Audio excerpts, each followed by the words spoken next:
Então, a gente vai falar sobre modelos e padrões básicos de análise espacial. Bom, primeiro, assim, a gente pode voltar na história e relembrar que no século XIX teve o caso emblemático do John Snow, né, que foi um epidemiologista que detectou via análise espacial aquela infestação de cólera na cidade de Londres, né, em função do georreferenciamento, na época, que ele utilizou um mapa, uma planta, na realidade, da cidade de Londres, para detectar o foco principal que gerava toda aquela mortandade de pessoas que, na época, né, as condições de saneamento eram extremamente precárias, e essa questão do estudo do John Snow, ele está, assim, na maioria dos capítulos do livro de SIG, né, que a gente encontra aí, e que em alguma parte aparece aí um pouquinho dessa questão do Jon Snow ali. Eu deixei, inclusive, no Moodle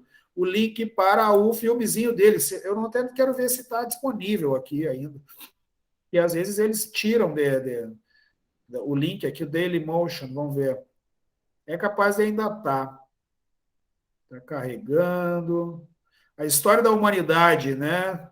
Tá aqui, é em espanhol, mas não tem problema. No mundo ocidental, em 50 anos, o número de habitantes das cidades se triplica. Então, eu deixei aqui, para quem gosta de assistir documentário, filme, essas coisas, tá lá, ó, é do History Channel, a história da humanidade, né? A epidemia de cólera de 1854. E nos livros de SIG, isso é tratado como um dos primeiros trabalhos que abordou análise espacial de dados. Tá? E é mais no sentido de trazer um pouquinho dessa linha do tempo que hoje nós temos aí como uma das principais ferramentas que, dentro do geoprocessamento, traz à tona os problemas espaciais. Né? Então, dentro disso, né, o que o Marco César Ferreira coloca nesse livro dele aqui, né, que a análise espacial, o geoespacial, assume as dimensões conceituais que vão além dos contextos matemáticos, estatísticos e geométricos da informação espacial. A gente tem que trabalhar com a percepção do espaço a partir do significado que o espaço tem, além das suas determinísticas, né? Além daquilo que é discretizável, e sim daquilo que as relações entre os habitantes, não só as pessoas, mas animais e as substâncias que existem, animais no sentido biológico como um todo, né? E as substâncias que existem no espaço, as energias que regem todo, né, a circulação sobre um espaço, elas vão determinar aí, de alguma maneira, vão levar aí a situações que a gente busca trazer evidências, produzir dados e inferir, ou até concluir a respeito. E aí o Câmara, né, naquele livro que eu estava mostrando antes ali, o link, diz que a ênfase da análise espacial é mensurar propriedades e relacionamentos, levando em conta a localização espacial do fenômeno em estudo.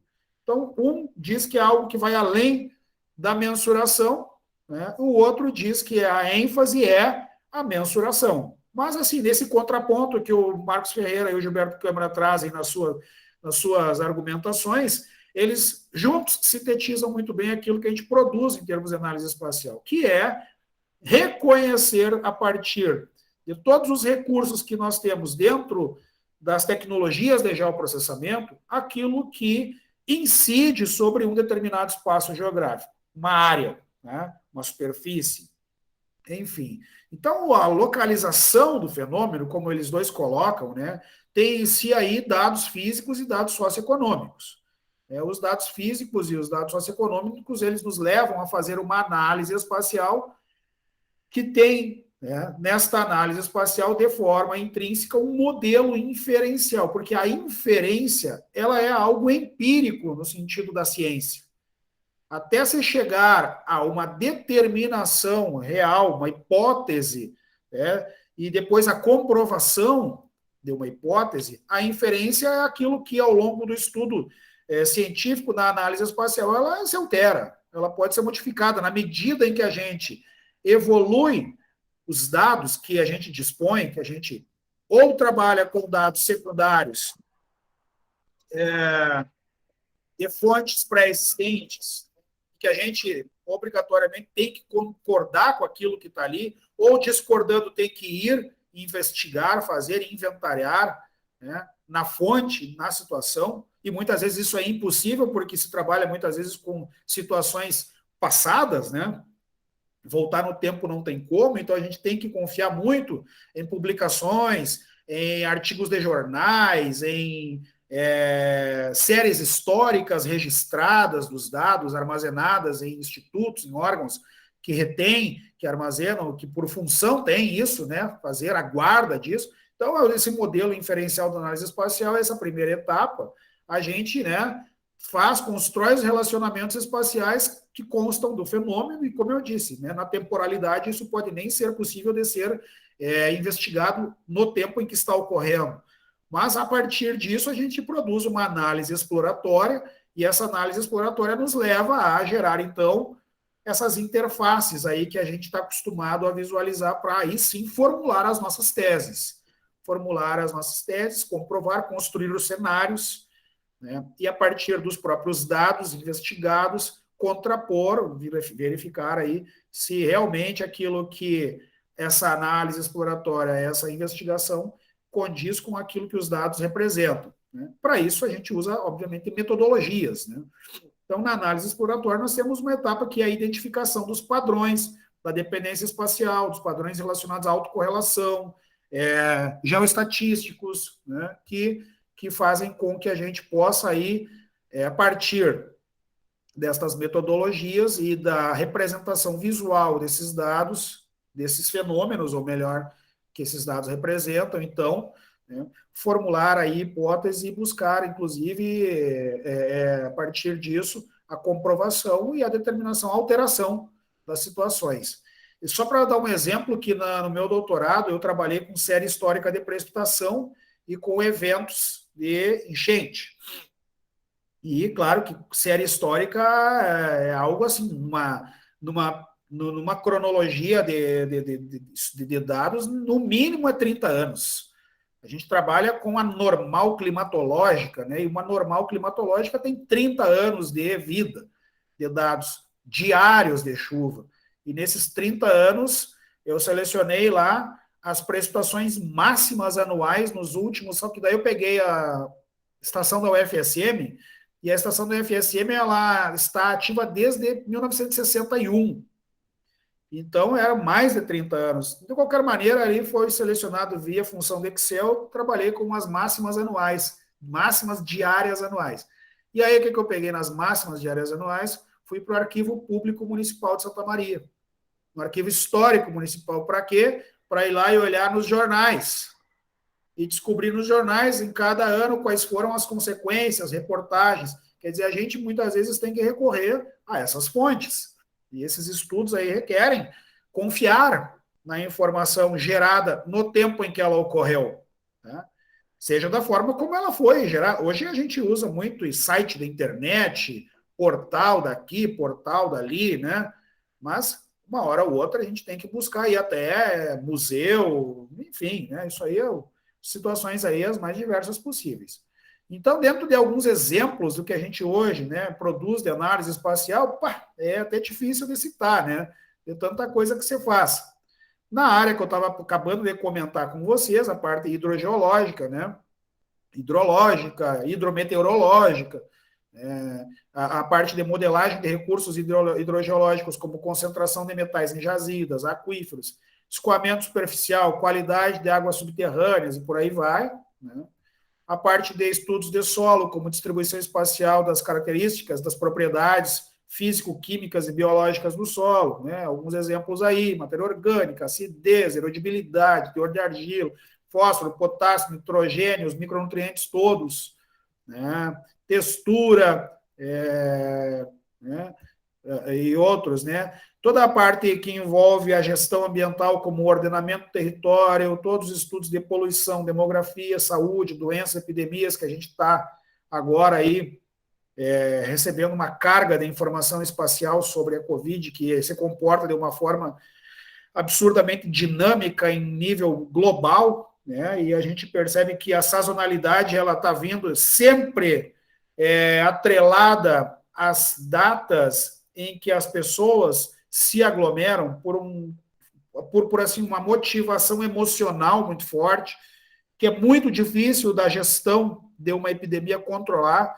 Por exemplo, agora a gente tem o evento do Carnaval no fim do mês de fevereiro, vocês podem ter certeza que uma semana depois vai dar mais um pico de coronavírus aí, de Covid, no globo inteiro, principalmente no Brasil, que é um país que comemora muito, né, essa festa popular que nós temos. Então, né, veio depois do Natal, veio depois do Ano Novo, que é uma onda nova muito forte de contaminação. Então, essas questões que envolvem a espacialidade das ocorrências, elas também estão atreladas não puramente e somente às suas variáveis espaciais, variáveis geográficas, mas ao tempo, né, a sazonalidade, e tudo que eu estou colocando aqui tem a sua variável cronológica também. A ecologia, como a sucessão, né, distribuição de espécies, a polinização, algo que é fundamental aí para, né, as atividades produtivas agrícolas, a migração de aves, né, de outras espécies, a necessidade, por exemplo, que você tem de se estabelecer corredores ecológicos entre áreas cultivadas, né, que permitam, né, a reprodução dos animais silvestres, enfim, né, quer dizer, tem muita coisa que a gente poderia comentar aqui. O que eu estava citando como exemplo sobre as enchentes, que eu até fiz uma aula inaugural, uma palestra, na verdade, não é uma aula inaugural, uma palestra em introdução ao geoprocessamento, quando a professora Claire dá a disciplina, né?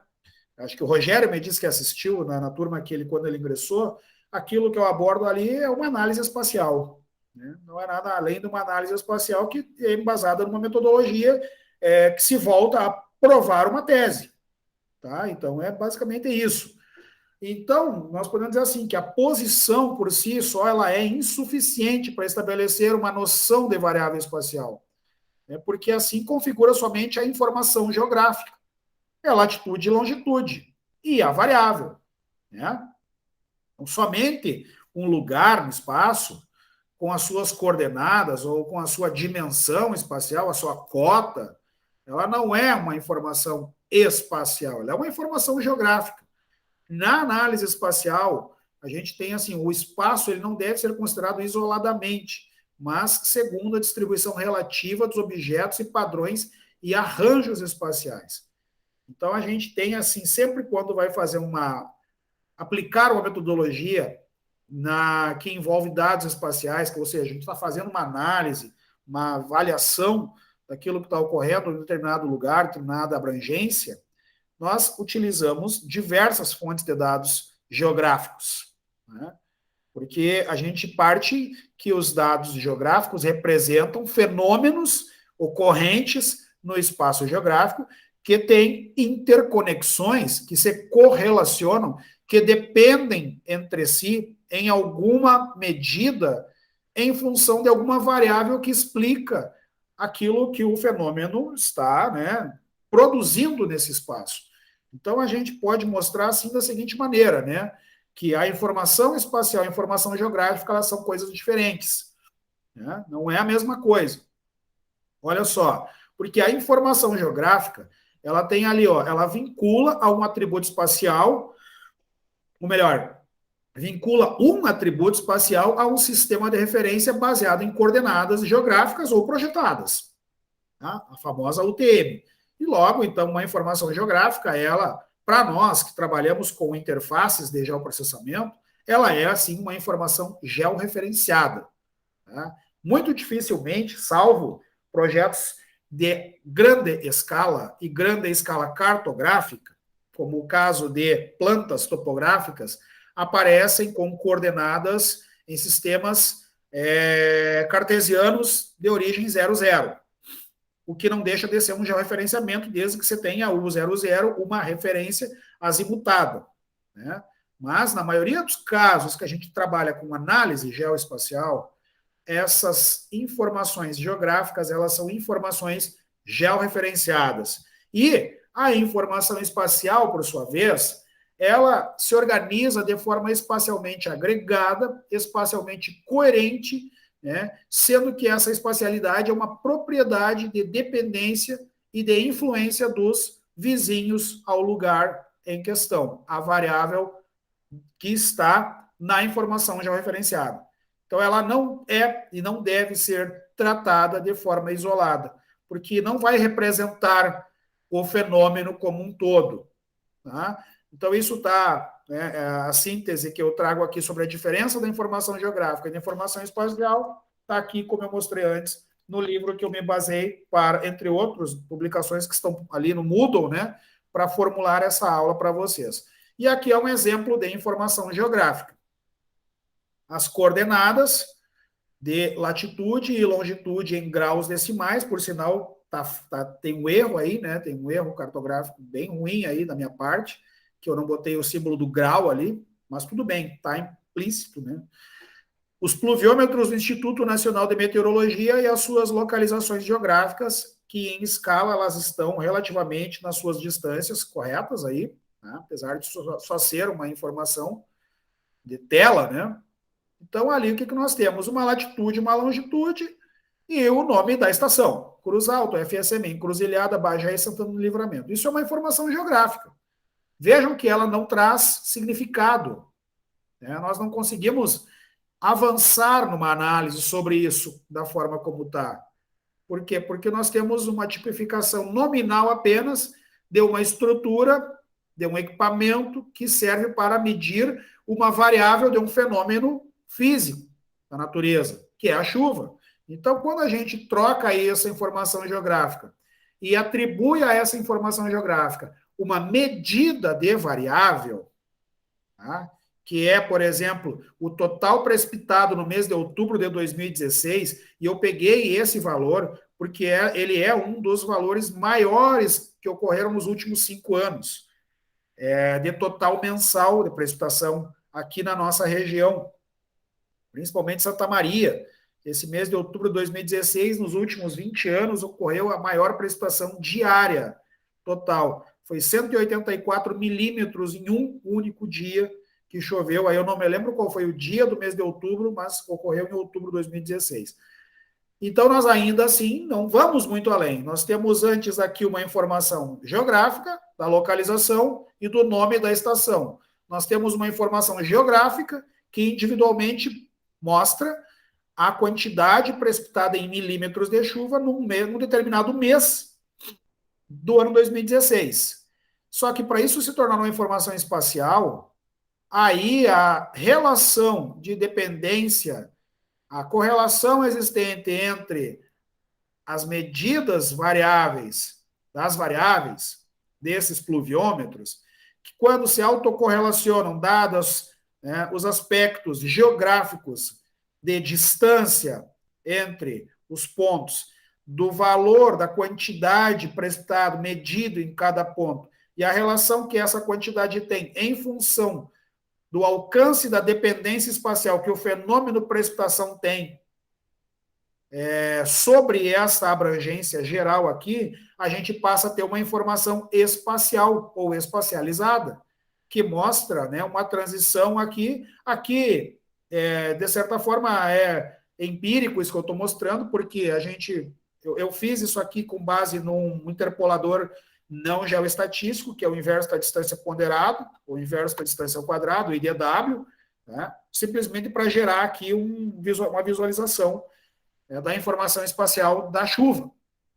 E aqui a gente percebe que a distribuição da chuva, ela teve aqui, então, uma intensidade regionalizada maior do centro para o norte do estado.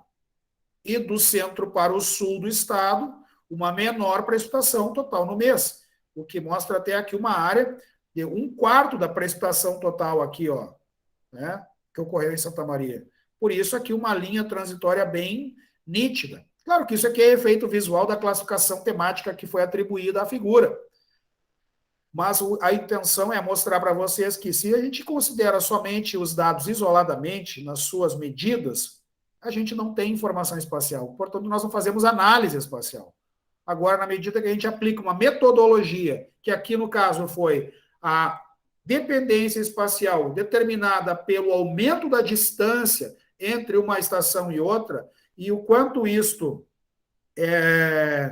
representa de perda de significado do valor de uma para com a outra, isso nos gera uma espacialização dos dados de forma contínua, que nos permite enxergar, né, o cenário da precipitação nesse mês em toda uma região de abrangência. Por aqui, por exemplo, está todo o município de Santa Maria, né? Aqui, os municípios ao redor, poderia ter até incluído mais coisas aí. Então, essa é a razão da gente falar da diferença entre o que é uma informação espacial e uma informação geográfica.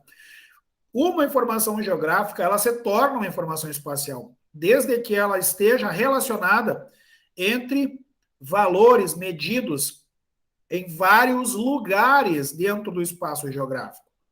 Vários pontos, várias linhas, vários polígonos, que isso possa ser transformado em algo que no espaço do todo gere uma representação visualmente espacializada, que nos mostra, de olha, opa, peraí, ó, essa precipitação aqui, provavelmente essa frente aqui teve uma origem de norte para sul e não alcançou o sul do Rio Grande do Sul. Isso que eu estou falando aqui, né?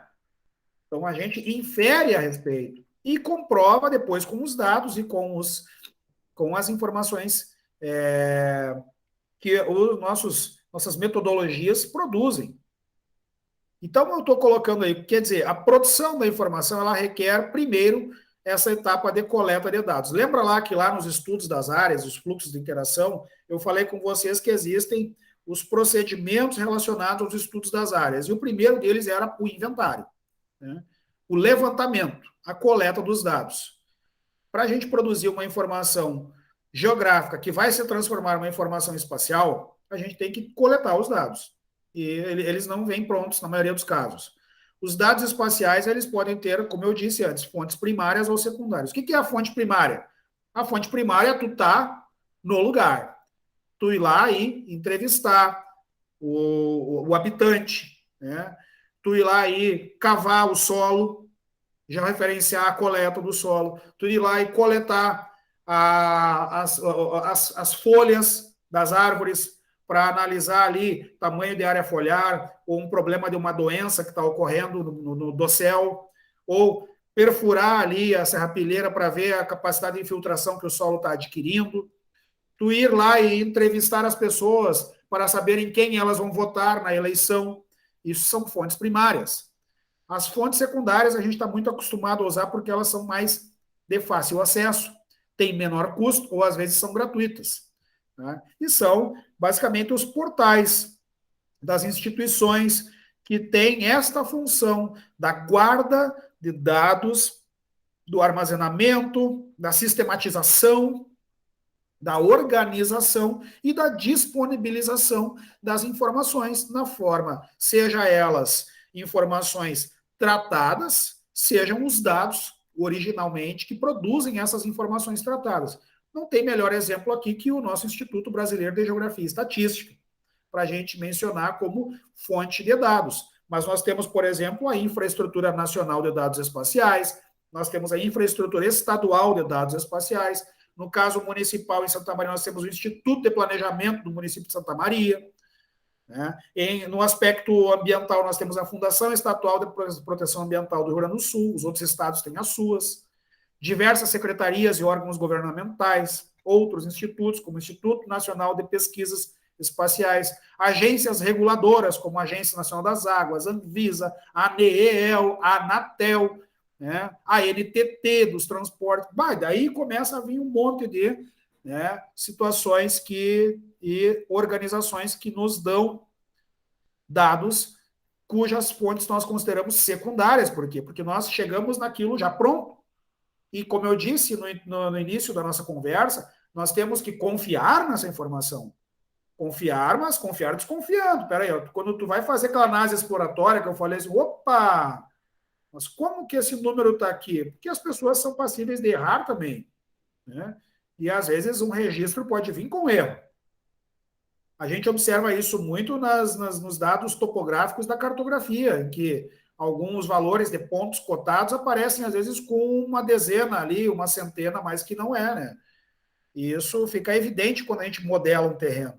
Então, as fontes que a gente trabalha, né, são fontes diretas ou indiretas, ou respectivamente primárias ou secundárias, e elas têm ou devem ter 3 dimensões: a dimensão temática, a dimensão espacial e a dimensão temporal. A temática é o que isso representa, a espacial é onde isso está localizado, e a temporal é quando isso aconteceu, vai acontecer ou está acontecendo. Tá? Então, essas dimensões dos dados, elas estão presentes nos dados.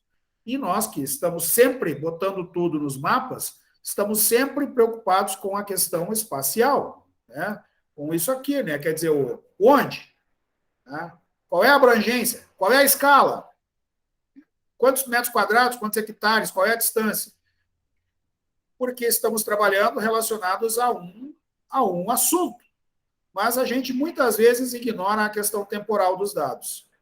E hoje é uma dificuldade bem grande para alguns tipos de estudos e análises espaciais no Brasil, se trabalhar com dados principalmente socioeconômicos, porque a gente tem uma defasagem cronológica aí absurda, não tendo aí os dados censitários do ano 2020, né? E 2021, agora 2022 que vai acontecer.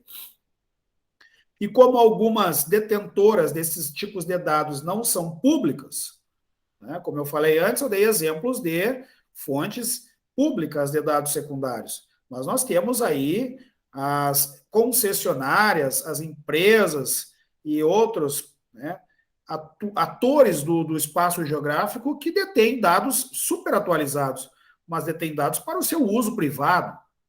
Então, nem sempre é fácil a gente alcançar, chegar nesses dados, uma vez que eles têm esta restrição, né? Se a gente pegar o exemplo das concessionárias de energia elétrica, não tenha dúvida que elas têm rigorosamente bem georreferenciado todos os imóveis aí em que eles têm os reloginhos ali que contam as energias que cada um consome. Os postes que tem lá, transformador, né, a dimensão, a quantidade de metros ou quilômetros de fiação, tudo isso aí está dentro dos bancos de dados dessas operadoras aí. Enfim, né, mas é privado, né, a gente não tem acesso a isso. Então, para saber o que espacializar em um mapa, a gente deve saber onde isso está. Condição chamada sine qua non, né? Tu não vai espacializar nada se tu não souber a localização. E claro que isso, né, está em que data? Quando que isso ocorreu? Ou vai ocorrer ou está ocorrendo? Porque quando ocorreu o fato, o ocorreu pode botar aqui um barra ocorrerá, porque a gente pode trabalhar com construção de cenários futuros, dependendo do tipo de metodologia que vai ser usado. Mas para saber o que espacializar, tem que saber onde a coisa está acontecendo. Isso é condição sine qua non dos dados. Tá? Ao mesmo tempo, para saber onde as coisas estão, deve-se saber também o que tu está querendo fazer com aquela informação. Porque ninguém elabora mapa para botar na parede. Né? E o que se busca também tem uma cronologia de quando aconteceu, vai acontecer ou está acontecendo. E para se saber quando algo ocorreu, ocorrerá ou ocorre ou ocorrerá, o fato, né, esse fato, deve-se partir do que se trata e onde ele está. Então vejam que é, né, uma relação intrínseca entre essas 3 questões que se referem às propriedades, né, que eu falei antes aqui, relacionadas aos dados que geram a análise espacial. A propriedade temática, a espacial e a temporal. Então, elas ocorrem de forma intrínseca, conjunta. Né? E dentro daquilo que a gente vai abordar como análise espacial, eu estou com uma irritaçãozinha na garganta aqui, a gente vai falar aqui sobre dependência espacial. Talvez isso é uma das coisas mais notáveis, assim, dentro daquilo que a gente pensa e estuda em análise espacial, é falar em dependência espacial. Porque, como está escrito ali, todas as coisas são parecidas, mas coisas mais próximas se parecem mais do que coisas mais distantes. Então, isso aqui é a primeira lei da geografia do Waldo Tobler. Né? E é o princípio do inverso ponderado da distância, o IDW. O interpolador mais utilizado aí em trabalhos de geoprocessamento e em trabalhos de diversas áreas, como, por exemplo, agricultura de precisão, como, por exemplo, mapas de pluviosidade, né? Entre outros estudos socioeconômicos aí que abordam, a partir desta relação de dependência espacial, aquilo que, quanto mais próximo o fato, a ocorrência, o algo que está se buscando está no espaço, mais parecidas as suas características são, né? E a gente pode falar que isso é uma verdade dessa primeira lei do Tobler, porque se a gente pegar aquilo que a gente estava falando ali da chuva, né, e tentar igualar a precipitação que ocorre aqui em Santa Maria daquela que ocorre em Uruguaiana, que está a 450 quilômetros aproximadamente daqui, na mesma hora do dia, primeiro que não vai ser porque o fenômeno ele é um fenômeno dinâmico no espaço e no tempo, variável, portanto, no tempo e no espaço. Então, a distância já me leva imediatamente a uma cronologia de que algo que acontece pode estar acontecendo primeiro lá e depois aqui ou vice-versa, dependendo da direção da circulação atmosférica. Segundo, que aquilo que vai ocorrer lá em intensidade é muito natural que não seja a mesma daqui, a não ser por uma coincidência muito, né, aleatória, mas que, se eu fosse comparar a situação tomando a dependência espacial a partir do seu conceito de que as coisas mais distantes, elas, né, são mais diferentes do que as coisas mais próximas entre si, e eu pegasse a chuva medida na estação da UFSM e a chuva medida na estação da Base Aérea de Santa Maria, que está aqui numa linha reta, na média, assim, em torno de 2 km, 2,5 km, nós vamos ter as precipitações na ordem da casa decimal de milímetro, provavelmente, em suas diferenças, porque elas estão cobrindo uma região homogênea, em que esse fenômeno que eu estou abordando como exemplo, ele está ocorrendo dentro de uma proximidade geográfica que tem inerente a esse aspecto a dependência espacial. Então, a dependência espacial, ela está presente em todas as direções e fica mais fraca à medida que aumenta a dispersão na localização dos dados. A dispersão barra a distância na localização dos dados. É aquilo que eu trago aqui na figurinha, no exemplo entre a seta vermelha e outras possíveis dentro de um raio de alcance e a seta azul dentro do que está fora. Né? Isso não é só em fenômenos físicos que é uma verdade, tá? Isso também, muitas vezes, a gente pode atribuir a questões socioeconômicas, né? Comportamentos socioeconômicos, análises de mercado, né? Que a gente tem aí, e que mostram aí que a atratividade, né? O fluxo e circulação de mão de obra em relação a determinadas unidades de produção, indústrias principalmente, ela vai ter a localização dos seus operários, o maior número deles morando onde? Mais próximo da fábrica. Né? O quanto maior o número, mais próximo da fábrica. Isso aí é a coisa mais certa que tem. Claro que, eventualmente, vai ter aqueles que vão residir em uma outra cidade, vão ter que viajar diariamente para ir trabalhar, né, no seu posto de trabalho, mas aí começam a surgir as exceções à regra geral. Né? Isso é natural que ocorra. E aí tem uma outra relação, né, de análise espacial, que é a chamada autocorrelação espacial, que é um termo derivado de correlação e que mensura o relacionamento entre duas variáveis aleatórias. E o auto, ele indica que será medida a mesma variável em locais distintos. Tá? Então, é uma expressão computacional do conceito de dependência espacial. A partir do entendimento de que as coisas elas têm um comportamento semelhante no espaço, à medida em que elas estão próximas entre si, entende-se computacionalmente que o grau de correlação existente entre as suas medidas de mesma variável seja muito próximo, seja muito equivalente. Tá? É o exemplo que eu falei da chuva da base aérea medida e a chuva medida na UFSM. Então, o grau de autocorrelação espacial é muito elevado nesse caso. E ele diminui à medida que vai aumentando essa distância, né? Considerando essa situação de que as variáveis, né, aleatórias, elas, né, são a mesma variável em locais distintos. Então, a gente pode trabalhar de uma forma aleatória no sentido assim, tem vários pontos no espaço de uma lavoura, né, numa amostragem já referenciada, e que dentro dessas várias localizações, aleatoriamente, né, aquelas mais próximas vão ter, dentro de uma característica medida, por exemplo, o potássio, vão ter as mesmas concentrações.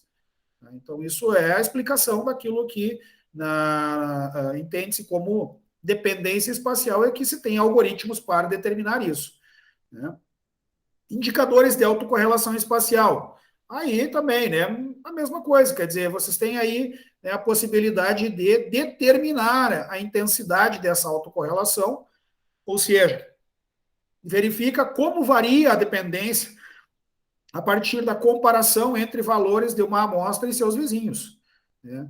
E que é aí um exemplo, o semivariograma do método da krigagem, né? Onde a dispersão espacial ela vai determinar, em função da variável de interesse, o grau de comportamento homogêneo que o fenômeno tem na população a partir das amostras que estão sendo consideradas na análise, cada uma em relação aos seus vizinhos, cujo alcance é determinado, né, para fins de determinação de qual é o grau de autocorrelação isso tem.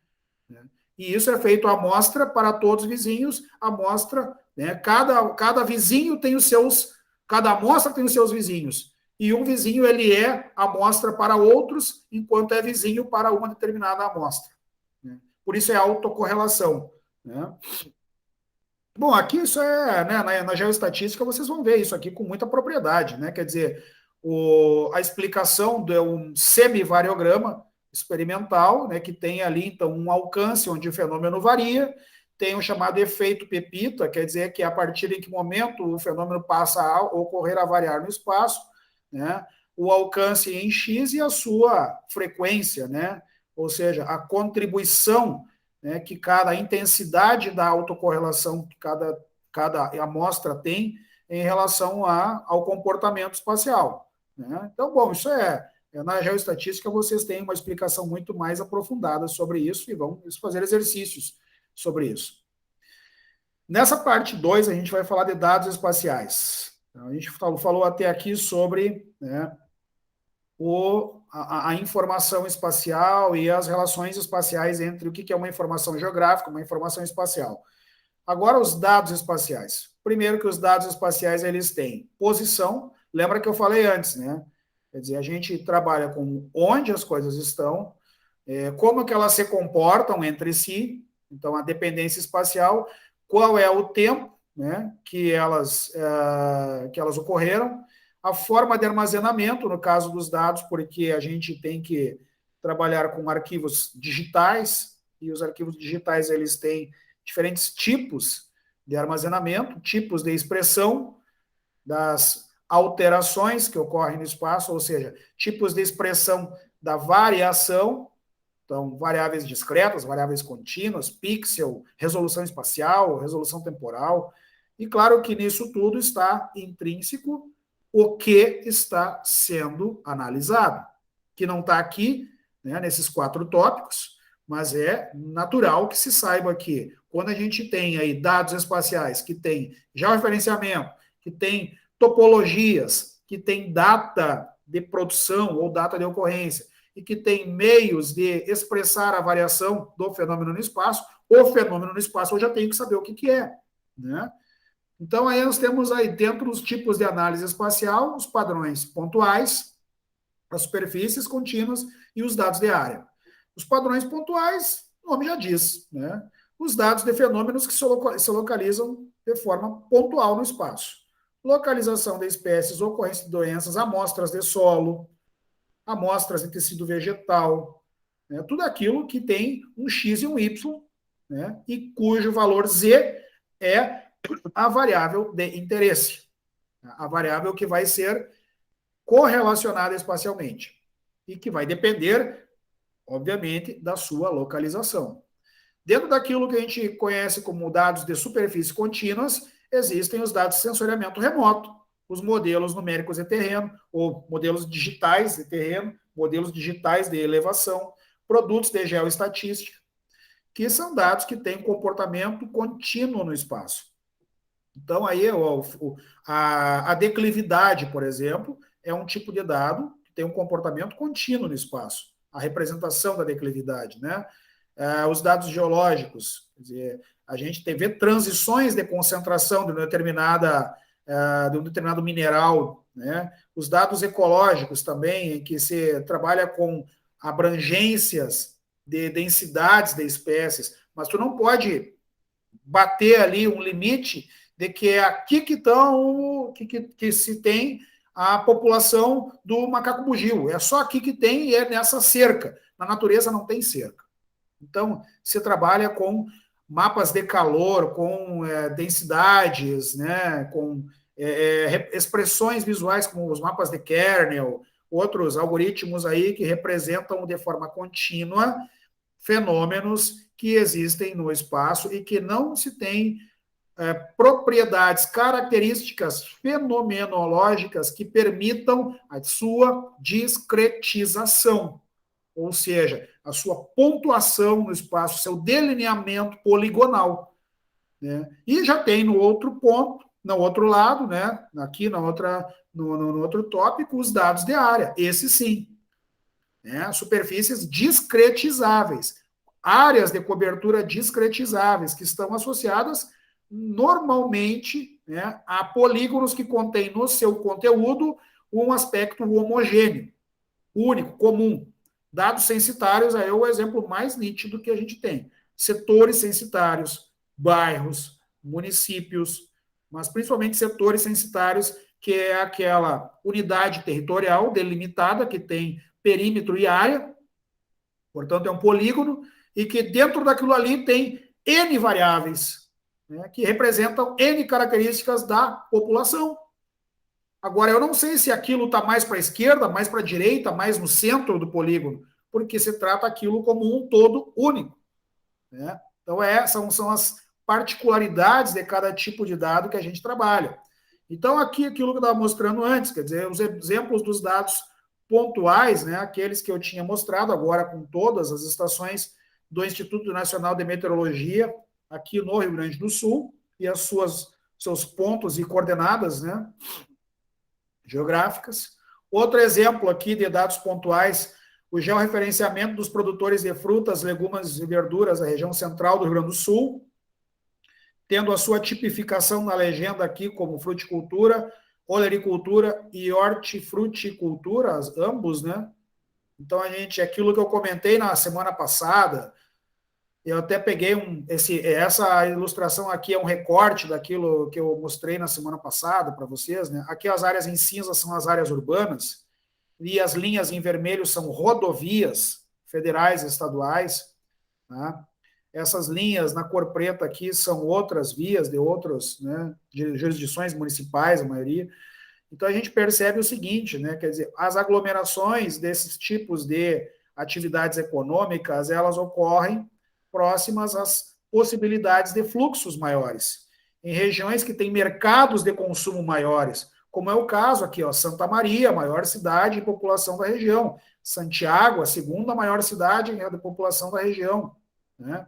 E a quarta colônia, com um número grande de municípios menores, mas que contém centros urbanos muito próximos entre si.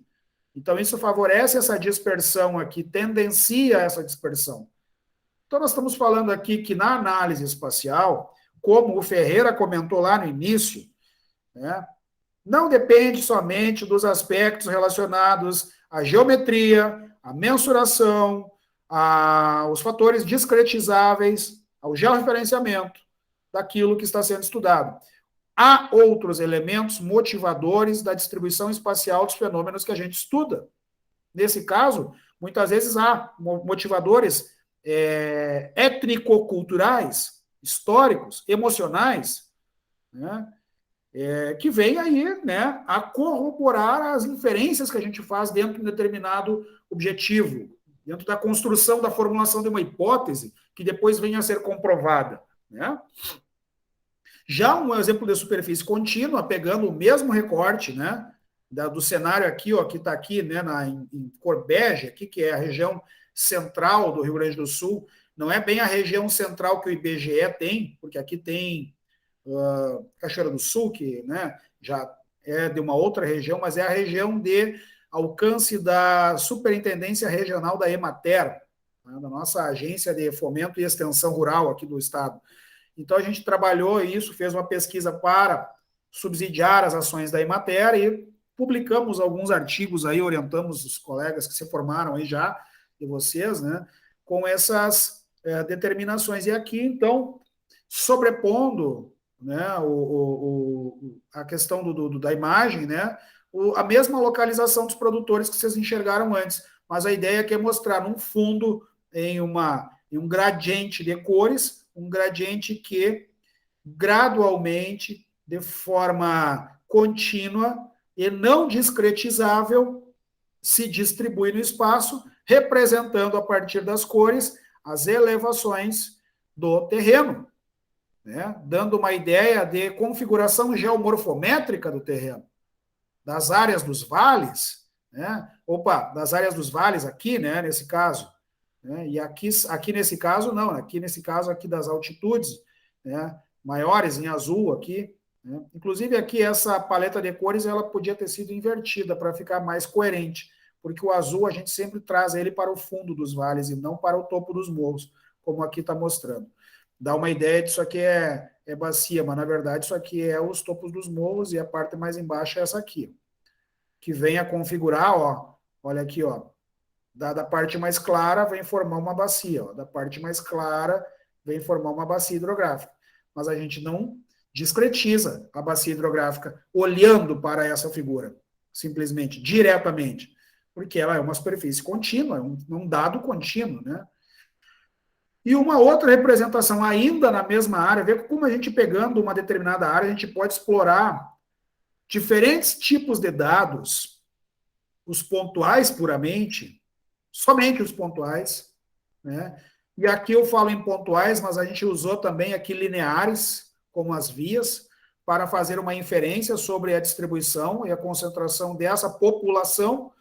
A gente mostra aqui também os dados contínuos, que é a representação do relevo, algo extremamente condicionante para essas atividades econômicas, limitante, por assim dizer, dessas atividades econômicas, e os dados de área, polígonos de uso e cobertura da terra, que é um mapeamento, foi feito em 2014, com base em sensoriamento remoto, tá? Disponível no IBGE, que tem a classificação da cobertura e uso da terra. E tendo esse recorte para a região, mostra aqui na região norte, aqui na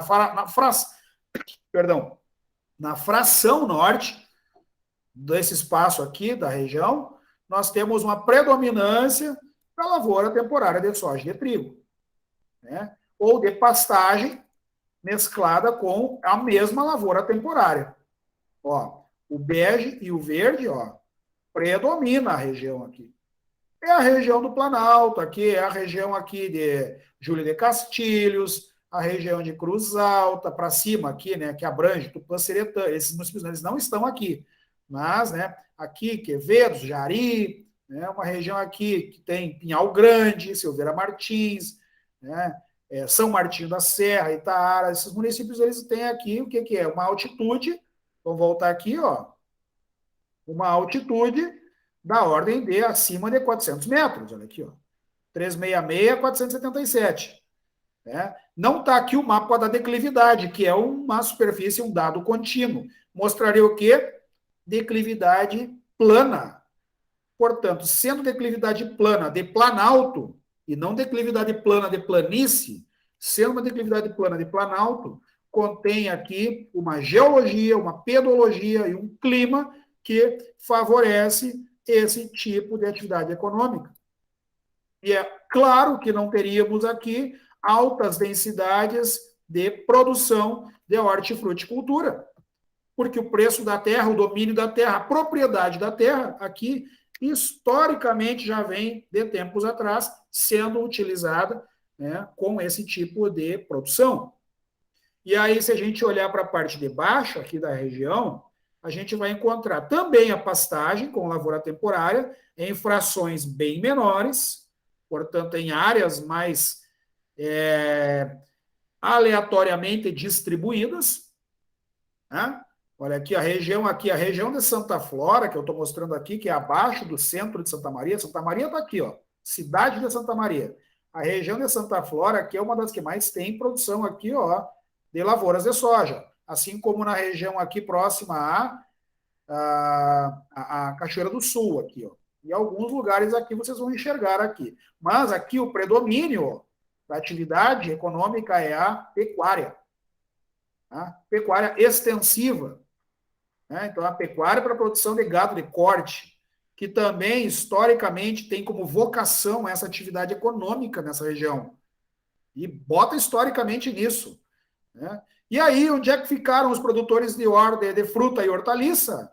Confinados na região da transição fisiográfica entre Planalto e planície, porque aqui embaixo está a planície. Olha aqui a altitude, ó, abaixo de 150 metros, aqui da ordem até de menos que 50 metros de altitude, em regiões de relevo plano e baixo, tá? Campos suavemente ondulados, baixos, que tem áreas de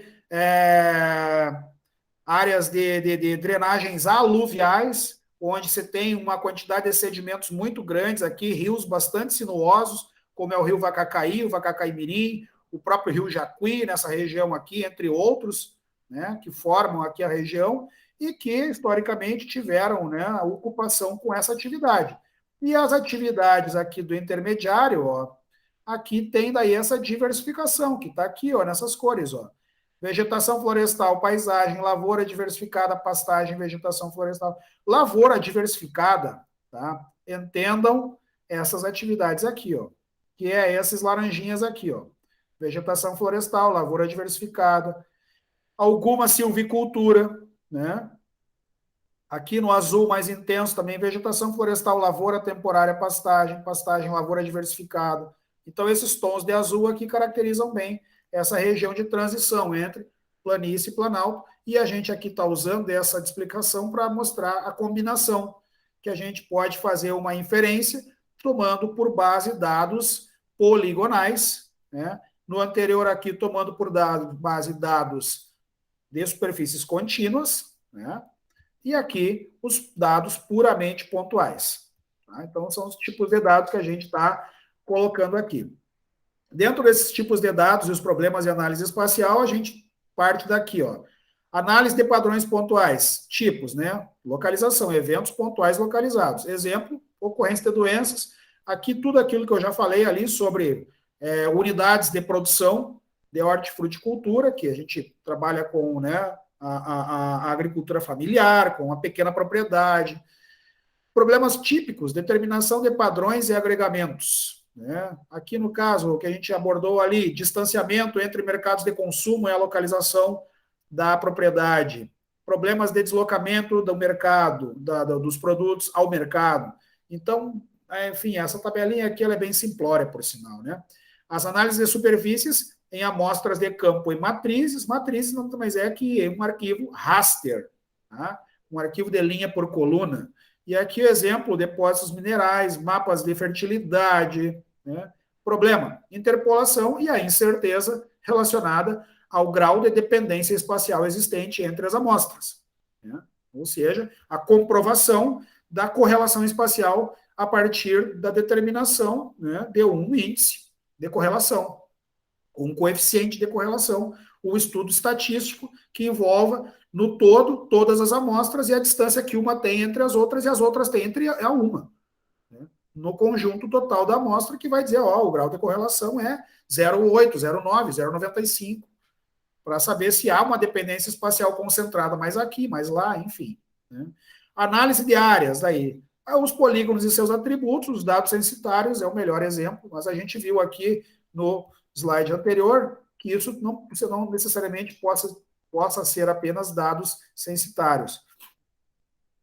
Aliás, né, o nosso mapa de solos o mapa de solos do Brasil, disponibilizado pelo IBGE, ele é um tipo de dado poligonal, que está discretizado, inclusive. Né? Ele tem uma delimitação, mas a gente sabe que na natureza essa delimitação é mera representação cartográfica de uma zona de transição.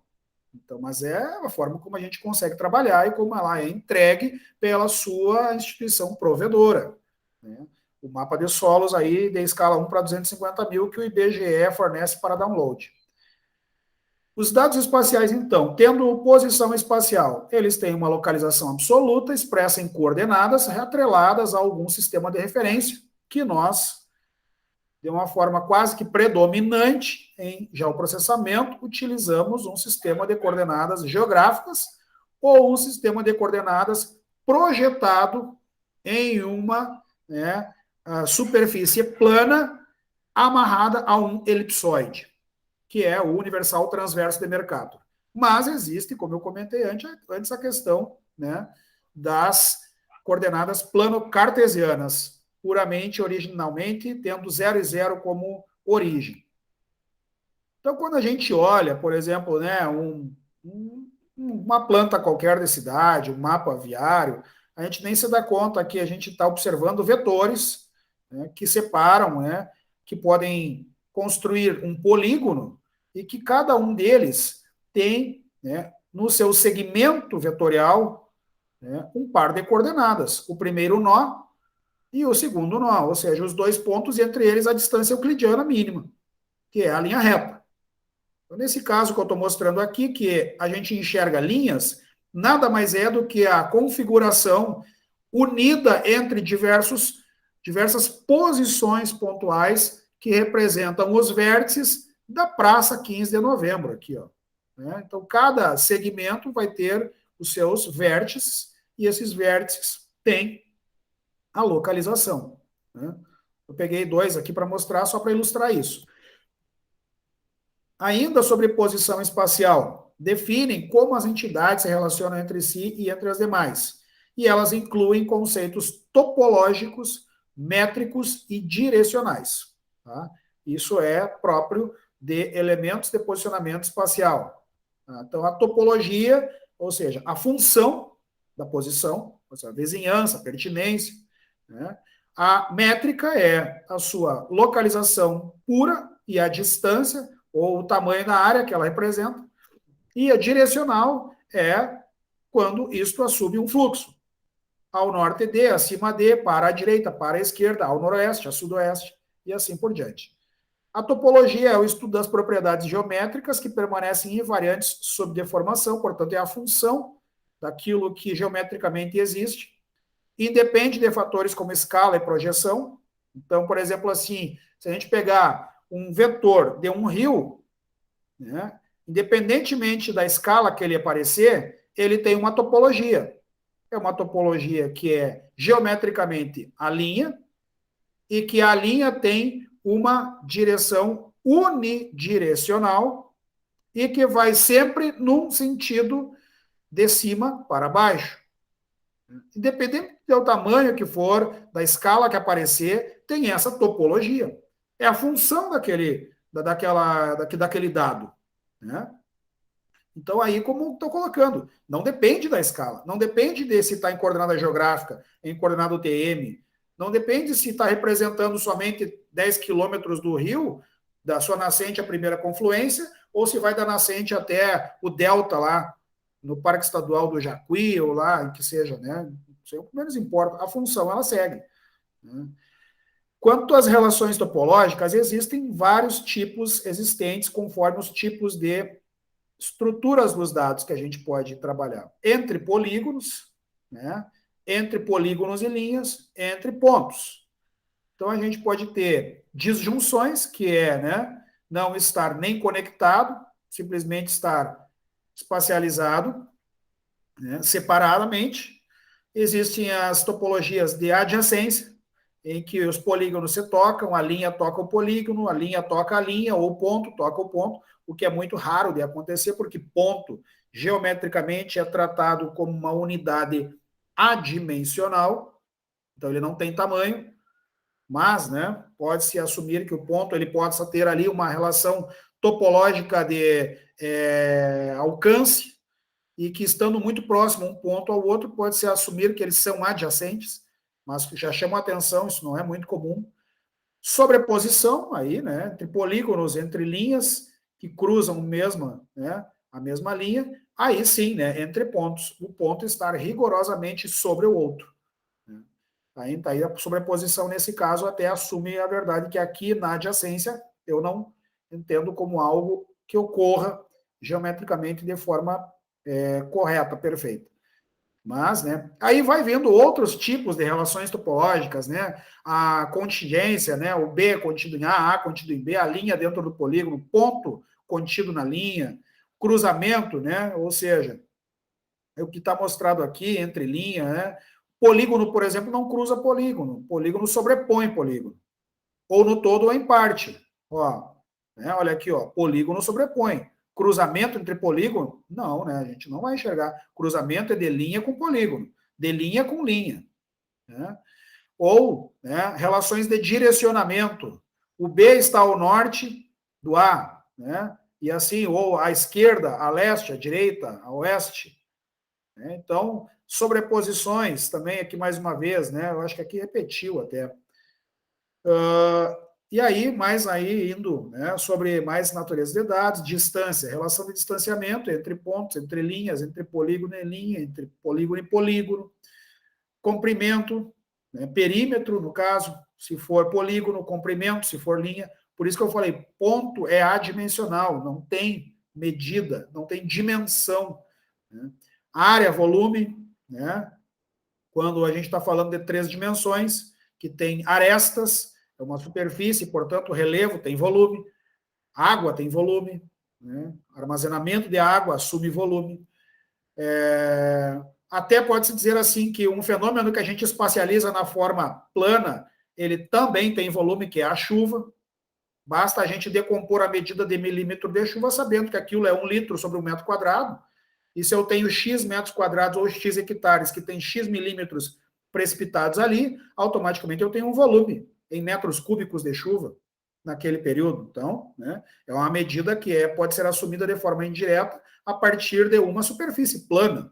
Não necessariamente eu preciso calcular aquilo com 3D, porque o terceiro D seria o milímetro de chuva precipitado.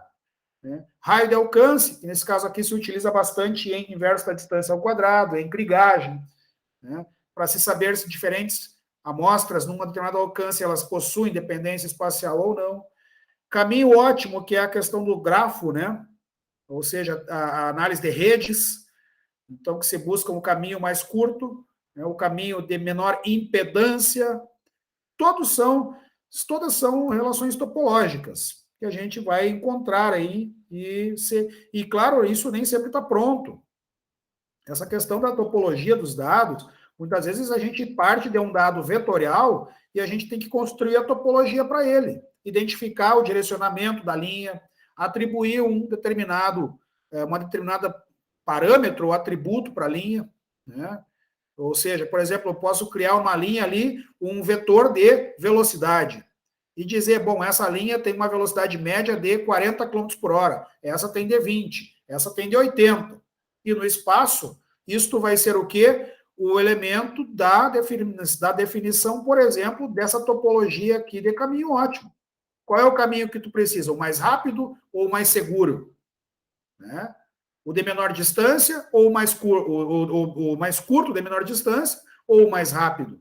Então, são análises espaciais que a gente faz. Quanto ao tempo, né, o tempo pode significar aí, na realidade, exatamente quando que a coisa aconteceu, quanto que o dado foi coletado, né, ou qual é a previsão de que vai acontecer aquilo num cenário futuro.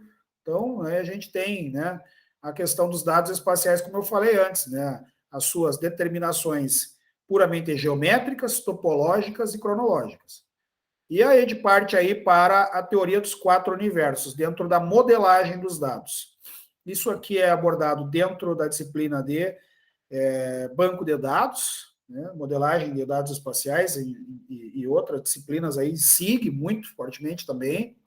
A disciplina de SIG, vocês devem ter ouvido falar isso, sobre o universo do mundo real, universo conceitual, universo da representação e o universo da implementação. Basicamente, eles formam aquele ciclo da informação, né, que a gente trabalha com geoprocessamento. O mundo real é a nossa fonte dos dados e é para onde todo o trabalho que a gente produz se volta. Né?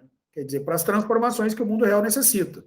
O universo conceitual é a maneira como nós abordamos o mundo real, capturamos os dados do mundo real, tratamos os dados, gerenciamos, né, e armazenamos esses dados para, de alguma maneira, representar estes dados via mapas, relatórios, interfaces, as mais diversas, né? E no universo da implementação, o que é feito com a informação produzida. Tá? Olha aqui, então, aqui o universo do mundo real, né? As situações que ocorreram aí, né? Aqui é a área lá das Torres Gêmeas, né? Essa imagem de satélite do Google Earth aí, logo depois que aconteceu o fenômeno. Quer dizer, o universo do mundo real está em permanente transformação. Estando em permanente transformação, nós estamos permanentemente tratando de coletar dados, inventariar dados, buscar os dados para, né, construir, né, o gerenciamento, produzir a análise espacial, que está dentro do universo conceitual. A análise espacial, ela é propriamente, né, na metodologia, aquilo que a gente entende como universo conceitual, porque é a partir dos dados coletados que a gente vai inferir, fazer uma avaliação da consistência dos dados e aplicar uma metodologia. Então, né, nós temos aí que, dentro desse universo conceitual, buscar o entendimento de que maneira que esses fenômenos têm um comportamento no espaço, ou um comportamento discretizado, ou um comportamento contínuo, né? O discretizado seria o polígono daquela área, as linhas que demonstram as vias. O comportamento discretizado poderia ser individualmente todos os prédios que foram afetados, né? Enfim, tudo aquilo que pode ser individualizado. Tá? E o comportamento contínuo, né? É, como eu disse antes, aquilo que tem uma variação gradual no espaço, que a gente não consegue individualizar, porque exatamente aquele comportamento, ele pode não ser estático no tempo. Ou mesmo que seja assim, com alterações cuja graduação seja muito lenta, como é o caso do relevo, em algum momento se transforma.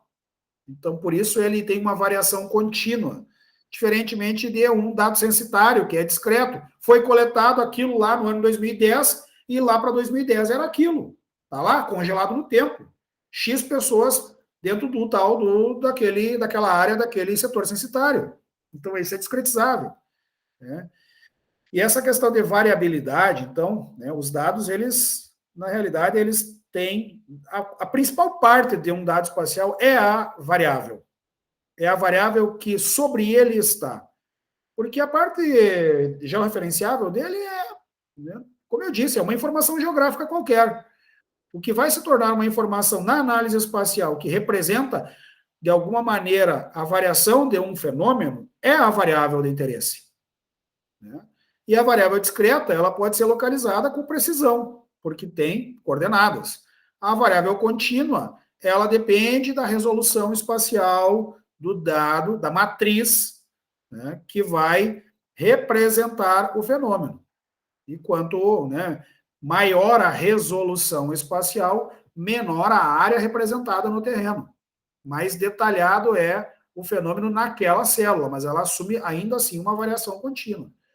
Então, as variáveis contínuas, elas são aquelas que podem ser medidas em qualquer lugar da superfície, como, né, altitude, temperatura, né, e que tem uma dificuldade para a definição das suas delimitações, das suas fronteiras, uma vez que geralmente uma passagem gradual entre características diferentes, e que também eu não coloco aqui, mas que nessa passagem gradual tem o tempo como, né, um fator que determina essa graduação. E que um dia pode ser de um jeito, outro dia pode ser de outro jeito, e que tu não consegue determinar essa variação de forma determinada, discreta. Né? Então, não tem muito o que fazer. Modelo discreto, então, né, como a gente está vendo aqui, um espaço geográfico com um conjunto de objetos nitidamente distintos. Então, a gente percebe aqui, né, na representação em planta, as diferentes intensidades dos polígonos, né? As variações ocorrem abruptamente, como, por exemplo, redes de infraestrutura, unidades político-administrativas, que eu falei dos setores censitários, né? Os modelos contínuos são espaços com superfícies contínuas, variações gradativamente, podem ser observadas em qualquer lugar, temperatura, relevo, tipo de solo, pressão, e por aí vai, tem tanta coisa. E aí eu procurei sintetizar aqui, dentro desse quadro, trazendo aquela abordagem lá das primeiras aulas, não bem das primeiras, mas daquela primeira aula sobre estudos de áreas, eu procurei discretizar alguns exemplos de variáveis e as origens que a gente pode ter dessas variáveis e que tipo de dados essas variáveis são representadas, né? Então, aqui, dentro daquilo que envolve variáveis ambientais, como os recursos naturais, nós temos aí chuva, né? A origem do dado, Agência Nacional das Águas, Banco de Dados Meteorológicos para Estudos e Pesquisas do Instituto Nacional de Meteorologia. Eu esqueci de botar aqui, mas tem o CEMADEM também. E, independentemente de qualquer uma destas fontes, é um tipo de dado discreto. A temperatura. A temperatura pode, o INPE, ser uma fonte, né, que tem lá as imagens e os mapas, portanto, dados contínuos. Então, imagens de satélite, que tem graduação conforme a coloração, conforme a intensidade da temperatura, né? Ou dados discretos, como é o caso do BDMAP, que tem lá os termômetros de bulbo seco, termômetro de bulbo úmido, né? Que mede nas estações lá o valor por hora, por dia, né? A máxima do dia, a mínima do dia, a máxima do mês, a mínima do mês. Isso são dados discretos. A hidrografia é um dado discreto. Por quê? Porque é um dado, primeiro, linear, né? Então, ela é discreta. Ela tem dimensão definida. O IBGE nos fornece hidrografia, a Agência Nacional das Águas, a FEPAM, algumas prefeituras municipais, alguns órgãos estaduais, aí, e aí por aí vai, né? Fontes várias. O solo também, como eu falei antes, né? A variação do fenômeno solo, ela é contínua. Isso a gente sabe. A transição de um solo para outro solo, ela muito dificilmente vai sofrer, vai ser perceptível de forma discretizada no terreno. Agora, a gente tem um mapeamento de solo feito no Brasil a partir de inspeções de campo. Então, essas inspeções de campo geram produtos cartográficos discretizados, que a Embrapa e que o IBGE disponibilizam na forma dos mapas de solo do Brasil. E isso é uma informação poligonal discretizada. Mesmo que a gente saiba que o fenômeno em si, solo, é algo contínuo no espaço. Tá? Porque as suas variáveis, elas têm concentrações que se distribuem também continuamente no espaço. Bom, o relevo, né? O relevo, a questão de ipsometria, declividade, sombreamento, orientação de vertentes, índice de rugosidade, todas aquelas derivadas, enfim, de altitude, né? Tem características ou contínuas, como imagens da NASA aí, que a gente tem o SRTM, o Aster Global Digital Elevation Model, o ALUS, PALSAR, que são fontes de modelos digitais de elevação, são dados contínuos, superfícies, portanto, e temos as cartas do IBGE, que trazem pontos cotados e curvas de nível na forma discretizada. Então, é um tipo de variável ambiental que pode ter duas naturezas de expressão, né, digital, por meio de pixel ou por meio de linha e ponto. Cobertura da Terra, também, né? A NASA traz aí imagens de satélite, NASA é a Agência Espacial Europeia, tá? Eu estou colocando exemplos aqui que, né, podem ter outras instituições, mas a NASA aí tem aí as imagens Landsat, as imagens Sentinel, da ESA, né? Sentinel. O Cibers, que tem aí no INPE. Então, né, exemplos aí do INPE, como Cibers, com ResourceSat, com tudo aquilo que imageia a cobertura da Terra. Eu estou falando aqui num nível orbital, né, produz uma informação representada de forma contínua e que depois, por métodos de classificação, nós discretizamos. Que, como eu mostrei antes ali, parece, não, mas como é que ele mostrou antes ali o polígono do uso da Terra como uma informação discreta, agora está dizendo que a cobertura da Terra é contínua?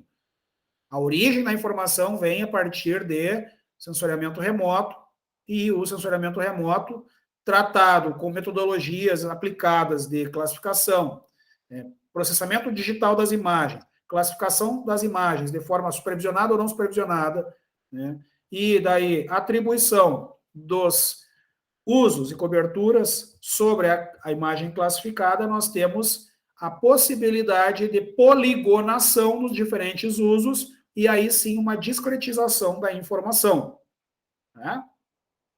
Agora, se eu considerar que uma cobertura da Terra pode ser obtida por fotointerpretação, aí a gente está, né, considerando que essa informação ela vai ser distribuída como um tipo de dado discreto. Porque o produto de uma fotogrametria, a aerofotogrametria, é um produto cartográfico, e a cartografia é discretizada. Tá? Então, são situações aí. Indo adiante, a gente pegando aspectos de variáveis socioeconômicas, nós vamos ter quase todas elas mostradas num aspecto de variáveis discretas ou discretizáveis, né? Sistema viário, discretizável, é linha, né?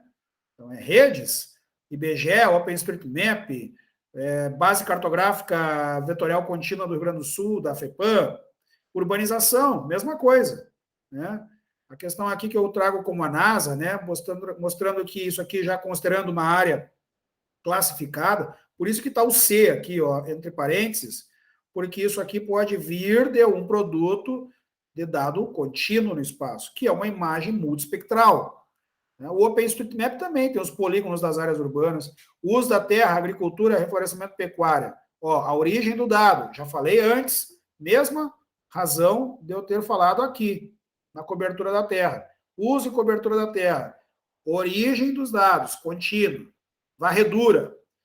Representação final dos dados, discretizado. Educação, discretizado, né? Escolas, a fonte, no caso, o MEC, o INPE, né? Aqui não era para ser INPE, desculpa, é INEP, tá? Ele tem que corrigir esse slide aqui, não é INPE, é INEP. Tá? Prefeituras, secretarias municipais, estaduais, IBGE, saúde, SUS, DataSUS, FUNASA, né? Fundação Nacional da Saúde, prefeituras, secretarias estaduais, saneamento básico, IBGE, a própria FUNASA também, né? Agências reguladoras das concessionárias de abastecimento de água e saneamento aí que tem no Brasil afora, e outros que eu acabei esquecendo de preencher aqui. Tá?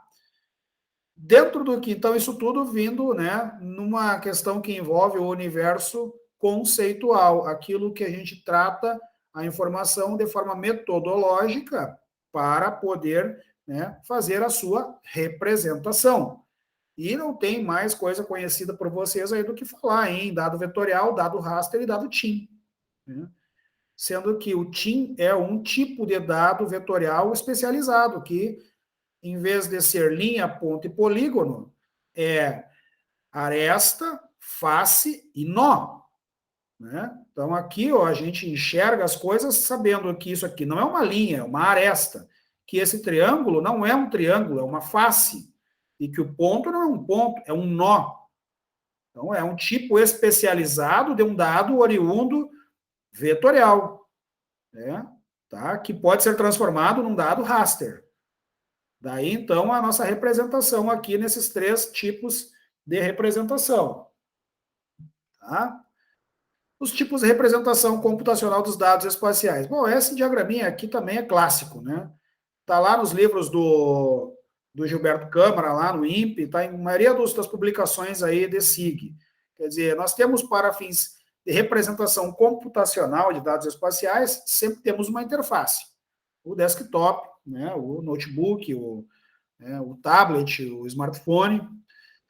A partir dessa interface, nós fazemos entrada de dados, consulta e análise espacial dos dados e visualização dos dados.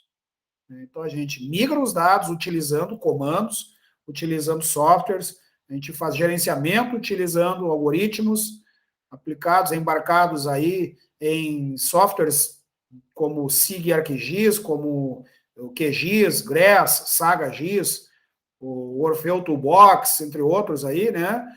Visualização e plotagem nada mais é que o resultado. O resultado do quê? dos dados que entraram, daquilo que foi aplicado de metodologia e gerenciamento e da sua produção visual. Esse gerenciamento, ele depende do armazenamento dos dados que entraram em bancos de dados geográficos.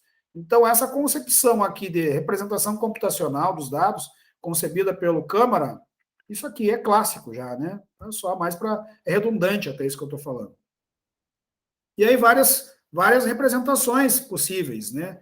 A representação vetorial, vocês já conhecem, curva de nível, polígono de moradia, redes de um sistema viário, né? Cursos d'água, tá? Por aí vai.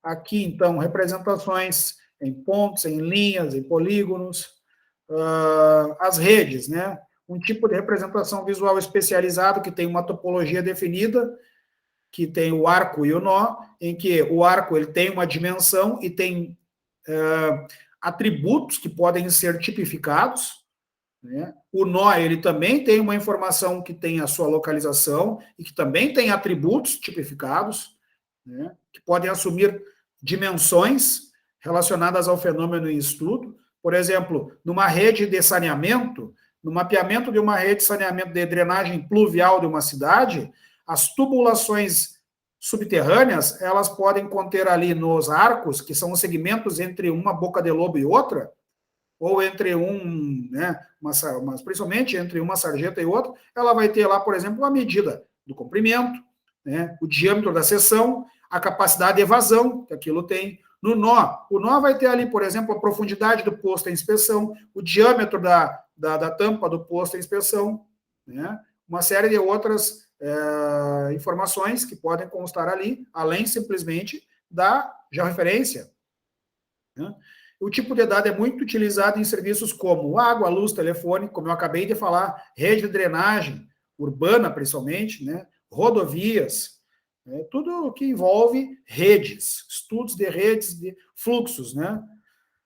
O caso aqui, então, né? A distribuição de redes de água que eu estava falando, ó. Então, cada ponto de inspeção, cada segmento da rede, né? Que tem ali uma variável, um atributo. E esse atributo ele permite que se faça a modelagem, né? O cenário, a identificação do problema, né? A determinação de uma alteração, previsão, o planejamento de uma alteração, um estudo de adensamento a partir daquilo que está mapeado e que tem ali nas variáveis a tipificação do que aquilo representa. Ainda sobre representação vetorial, aquilo que nós temos como dados cadastrais, que são dados discretos, normalmente são dados representados por pontos e polígonos, mas também a gente coloca aqui linhas, né? Cada um dos elementos é um único objeto geográfico que possui os seus atributos e que tem ali, né, a representação nas três primitivas gráficas aí, como eu falei. Os atributos, eles são armazenados em um sistema gerenciador de banco de dados, que é a tabelinha de atributos, aquela famosa lá do QGIS, né? Ou do ArcGIS.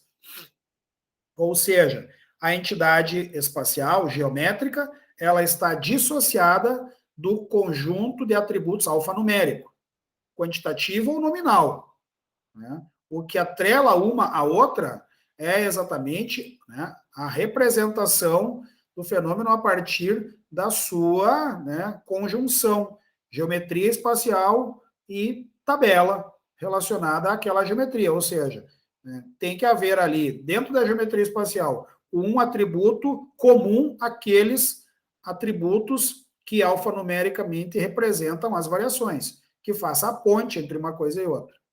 É aqui, ó. Então, nós temos aqui os atributos, né, dos trechos, os diâmetros, os comprimentos, o material que foi construído. Então, nós temos aqui informações, né, nominais, apesar aqui, diâmetros nominais, as informações quantitativas, né, tamanhos de seções, informações quantitativas, dimensão do comprimento, e informações qualitativas, né, tipo de material que está de origem, que foi, né, instalado ali. Né? Ó, aqui, ó, né? Ali, ó. Tá? Só para ilustrar ali eu fiz essa coisinha aí.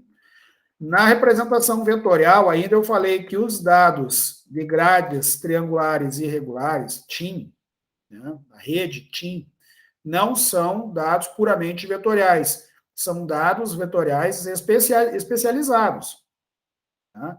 Porque contém o quê? Contém uma aresta, um edge, né, uma face e um nó, ou nós, né, no mínimo 3 nós, uma face, né, porque a representação na planta seria essa aqui, né. Então, ela representa uma superfície através de um conjunto de faces triangulares interligadas. Para cada um dos 3 vértices do triângulo são armazenados coordenadas de localização com o atributo Z. Porque o atributo Z define a posição para cada um dos 3 nós, a posição da orientação da face. Né?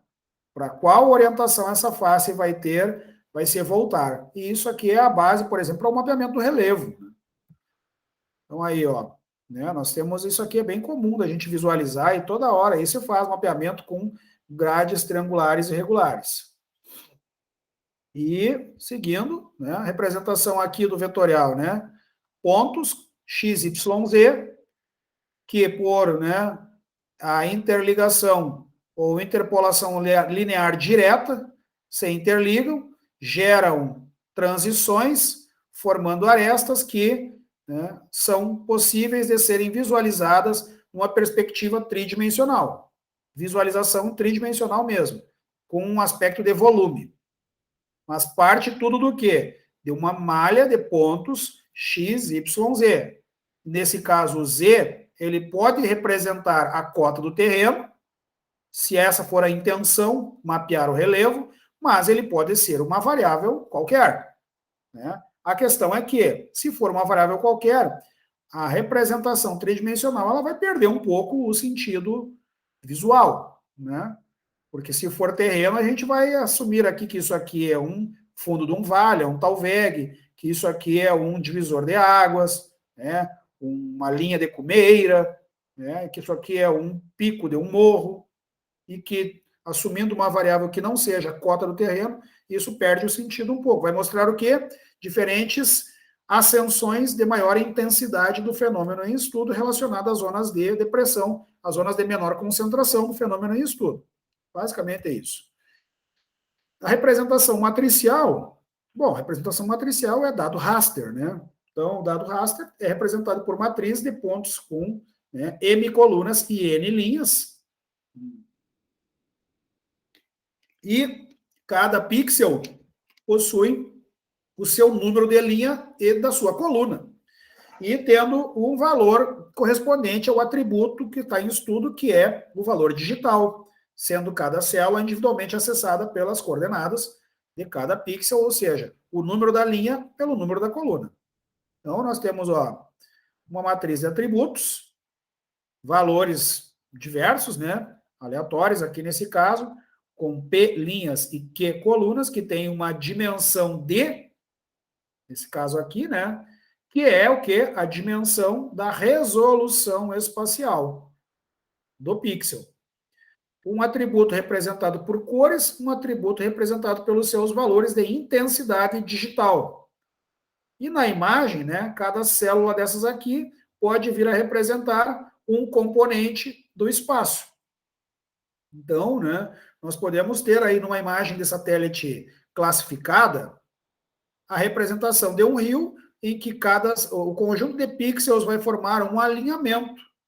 Né? Lembram lá daquele mapeamento que a gente fez da bacia hidrográfica, em que dentro das etapas de geração do delineamento da bacia aparecia ali o raster da drenagem. O raster da drenagem eram pixels que se comunicavam entre si, formando, dando uma ideia de alinhamento, inclusive com a intensidade do escoamento, aumentando no sentido do decaimento. Então, é uma forma de representação matricial de algo que a gente está muito acostumado a ver vetorialmente. Então, exemplo aí, né, não poderia ser diferente, exemplo, mapas de altitude, hipermetria, né? Mais alto, mais baixo, com variação contínua sempre. Exemplo de uma representação matricial em um modelo discretizado, seria uma imagem classificada já, né? Isso oriundo de um raster contínuo que vem a ser classificado, portanto, do gradiente contínuo se definem intervalos de classe e os intervalos de classe geram uma pseudodiscretização do fenômeno que no espaço real ele se apresenta continuamente, que varia gradualmente. Né? Ainda, então, temos as grades regulares, em que cada elemento da matriz é associado a um valor numérico. Isso aqui não é muito comum a gente visualizar, né? Acho que poucos softwares atualmente fazem essa visualização. Eu sei que o Surfer faz muito bem isso, os chamados wireframes, né? Em que tu vê aquela grade regular transparente, que, né, dá a ideia de que cada quadrante, quadrícula, ela tem um valor né, relacionado ao seu vizinho e gera transições. Então, né, esse tipo de exemplos, assim, né, que a gente tem aí. Eu só estou colocando coisas que eu tenho certeza absoluta que vocês já viram, já conhecem, já utilizaram. E, por fim, assim, a questão das representações matriciais, também bastante comuns de a gente usar as imagens. Né? E as imagens de satélite, aí, são aquelas que a gente tem mais acesso, pelo menos com mais frequência, que são formas de captura indireta da informação espacial. Que é o caso aqui, né, da gente enxergar uma imagem desta maneira, sabendo que ela originalmente vem de uma composição de bandas espectrais que separam as respostas da reflectância dos alvos terrestres em função da natureza diferente destes alvos, das suas composições moleculares, das suas formas geométricas, dos seus tamanhos, daquilo que é possível ser identificado com nitidez ou que vai ser identificado de forma conjunta. Né? E isso vai ter muito a ver com a resolução do pixel desse tipo de dado matricial. Então, aqui uma imagem do Landsat, né? Satélite mais conhecido aí, as imagens de satélite mais conhecidas que se tenham. Esse tipo de imagem é muito útil para coisas do tipo análise multitemporal. Ó, uma imagem de 1976, uma imagem de 1988. Então, isso a gente enxerga aí via Google Earth direto aí nas nossas aulas. Né? Aqui, então, uma combinação do que é uma fusão de formato matricial com formato vetorial, dando uma ideia de carta-imagem, né, que se faz bastante também, colocando uma imagem de fundo e segmentando de forma discretizada partes da imagem, né, conforme o interesse. E aquela tabelinha, né, que a gente já também falou em algum momento, aí vocês já devem ter visto isso em outras disciplinas, das diferenças entre os formatos. Essa questão do aspecto relacionando, por exemplo, o vetorial e o matricial. A relação espacial entre os objetos. O vetorial preserva as topologias. Lembra aquilo que eu falei lá, né? Adjacência, sobreposição, cruzamento, entre outros ali que a gente viu, né? No formato matricial, os relacionamentos topológicos devem ser inferidos. Por quê? Porque a gente depende da resolução espacial do pixel, da matriz. Ligação com o banco de dados no formato vetorial, associar atributos aos elementos geométricos, aos gráficos. No formato matricial, os atributos estão associados às classes mapeadas, porque na variação contínua, o atributo é a própria intensidade da célula. Então, para a gente associar um atributo a um formato matricial, só se a gente fizer isso aqui, né? Onde é que estava? Cadê? Aqui, né? Isso aqui, sim, daí isso aqui é possível associar um atributo a um formato matricial. Se não classificar, não tem como, porque a imagem é contínua. Análise, simulação e modelagem. No formato vetorial, representação indireta de fenômenos contínuos, acabamos de ver. Limitações na álgebra de mapas, porque, né, a limitação na álgebra de mapas significa a possibilidade de fazer coisas, por exemplo, recorte, união, dissolução, interseção, e não vai muito longe disso. Né? Agora, o dado matricial, ele te possibilita, olha, uma diversidade de modelagens algébricas, de simulações, porque a gente pode estabelecer equacionamentos, porque nada mais é do que álgebra matricial mesmo. A gente, se enxergar uma imagem de satélite e pensar que naqueles pixels existem números, Cruzar uma imagem com outra imagem significa que tu pode multiplicar, dividir, elevar a potência n, fazer o logaritmo neperiano, né? Criar um modelo, né, sobre o fenômeno que está sendo estudado. Tudo com base em dados raster, matricial. Tem uma disciplina aí no curso que é Análise Ambiental por Geoprocessamento, que vocês fazem trabalhos, por exemplo, de avaliação multicritério. E a avaliação multicritério nada mais é do que uma determinação ponderada de pesos para rasters que expressam diferentes camadas, né, com informações relacionadas a um fenômeno. Por exemplo, a área suscetível à inundação. Vai pegar o raster da altitude, o raster da declividade, o raster do distanciamento dos canais fluviais, o raster dos canais fluviais com as suas acumulações de fluxo, né, o fluxo acumulado, o flow accumulation, vai pegar o raster do tipo de solo, 5 já deu, pode ter outros. O raster da densidade populacional do entorno da área, e aí tu vai começar a jogar isso dentro de um equacionamento multicritério. Fazer uma avaliação, né, um equacionamento, e isso é uma álgebra, e o raster permite isso, o vetorial não vai permitir, né? Eu trabalho com algoritmos, problemas com erros geométricos, no caso dos algoritmos, porque, né, nós temos aí, muitas vezes, os dados vetoriais tendo erros relacionados ao seu posicionamento georreferenciado, né? Então, o tipo padrão de coordenada, a própria localização, né? E no caso do formato matricial, processamento rápido e eficiente. Armazenamento por coordenada, né? O vetorial sempre é mais eficiente no caso do armazenamento, porque os tamanhos dos arquivos são menores, e como o armazenamento matricial é por matriz, o armazenamento é mais demorado, consome mais espaço, não só o armazenamento, como o processamento dos algoritmos. É mais demorado. Tudo aquilo que envolver imagem, raster, pode se preparar para mais tempo, principalmente se a resolução for alta. Ou seja, tamanho de pixel com metragens proporcionais no terreno pequenas. O pixel de 1 metro quadrado, o pixel de 30 metros. Então, né? E o universo da representação, ele pode ser muito bem explicado por né, aquela figurinha do SIG, né, do multicamada.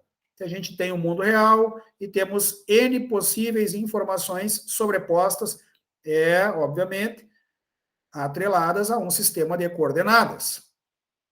E aí tudo aquilo que se imagina de relacionamento é possível de se fazer, desde que se tenha, né, como eu disse, um alinhamento de informações atrelado a um elipsoide, a um padrão de projeção e a um tipo de coordenada comum entre todos os planos da informação. Porque não adianta tu ter isso aqui com coordenada geográfica e depois isso aqui com coordenada UTM e depois tu volta lá, o outro com coordenada geográfica. Um aqui está em Sirgas 2000, o outro lá está em South America Datum. Não, isso não vai funcionar, né? Então, tem que respeitar certos parâmetros cartográficos e geodésicos básicos. E isso, né, vocês já sabem fazer aí. Tá? Então, o universo do mundo real, conceitual, de representação, de implementação, uma síntesezinha, né? Nesse exemplo eu não vou me deter muito, né? Na implementação, a fase final da modelagem, aquilo que é fundamental, a importância do domínio de ferramentas computacionais, a flexibilidade da ferramenta, a agilidade, então, né? Depende muito aí de conectividade. Aqui eu peguei o exemplo da Agência Nacional das Águas, até está meio desatualizadinho isso aqui. O serviço, a informação chegando ao usuário final, partindo de um servidor que tem dentro também da instituição uma equipe técnica que é responsável pela manutenção da informação correta, da informação fidedigna ao fenômeno, que ao ser consultada haja segurança para que a informação não seja destruída ou não se tenha, né, o bloqueio do acesso a essa informação.